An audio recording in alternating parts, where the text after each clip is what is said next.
क्या आपने भी ये कहानी सुना है कि अगर 30-40 साल पहले किसी ने किसी अच्छे कंपनी के शेयर को खरीद लिया होता तो आज उसके बच्चे करोड़पति होते। ये कहानी सुनकर लाखों लोग सोचते हैं कि बस हर महीने शेयर खरीदते रहो और एक दिन करोड़पति बन जाओगे। लेकिन क्या सच में इतना आसान है? सिर्फ 60 सेकंड में हम समझते हैं। मान लीजिए कि हर महीने आपकी कुछ बचत होती होगी। आप सोचते हैं कि एफडी से अच्छा है कि स्टॉक मार्केट में रिटर्न मिल जाता है, तो हम स्टॉक मार्केट के अंदर इन्वेस्ट कर देते हैं। फिर हर महीने आप अलग अलग कंपनियों के शेयर खरीदना शुरू कर देते हैं। हो सकता है कुछ ऐसे सेक्टर हो जैसे कि आईटी, बैंकिंग, थोड़ा फार्मा सेक्टर से, थोड़ा ऑटो सेक्टर से मतलब कि खरीदना शुरू कर देते हैं। आपको लगता है कि पोर्टफोलियो भी डाइवर्सिफाई हो जाएगा और फ्यूचर भी आपका सिक्योर हो जाएगा।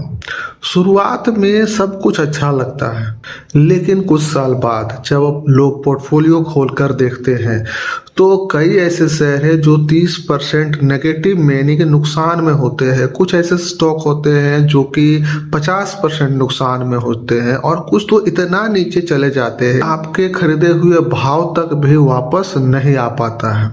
फिर हमारे दिमाग में सिर्फ एक ही सवाल आता है कि इतने साल निवेश किया फिर भी फायदा क्यों नहीं हुआ। और यही सबसे बड़ी गलती होती है। जिस शेयर में नुकसान होता है उसे बेचकर दूसरा शेयर ले।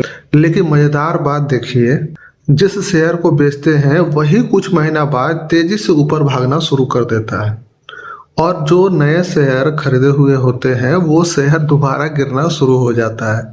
अगर आपके साथ भी ऐसा होता है तो आप अकेले इंसान नहीं हैं। हजारों निवेशकों के साथ ऐसा होता है। इसका मतलब ये नहीं है कि स्टॉक मार्केट खराब है। इसका मतलब इतना है कि सिर्फ हर महीने शेयर खरीद लेना ही लॉन्ग टर्म इन्वेस्टमेंट नहीं होता है। लॉन्ग टर्म इन्वेस्टमेंट के भी अपने रूल होते हैं। कौन सा शेयर खरीदना है, कब खरीदना है, कितना खरीदना है और सबसे जरूरी कि कब बेचना है। अगर आप ये रूल नहीं जानते हैं तो सिर्फ समय बीतता है, वेल्थ नहीं बनती है। अगर आप चाहते हैं कि आपकी मेहनत की कमाई सिर्फ इन्वेस्ट ना हो तो अगले रील आप जरूर देखिएगा। उसमें हम आपको बताएंगे कि कौन सा सेक्टर, कौन सा स्टॉक्स क्यों बेहतर है या फिर क्यों बेहतर नहीं है। अभी तक हमें फॉलो नहीं किए हैं तो फॉलो जरूर कर लीजिए।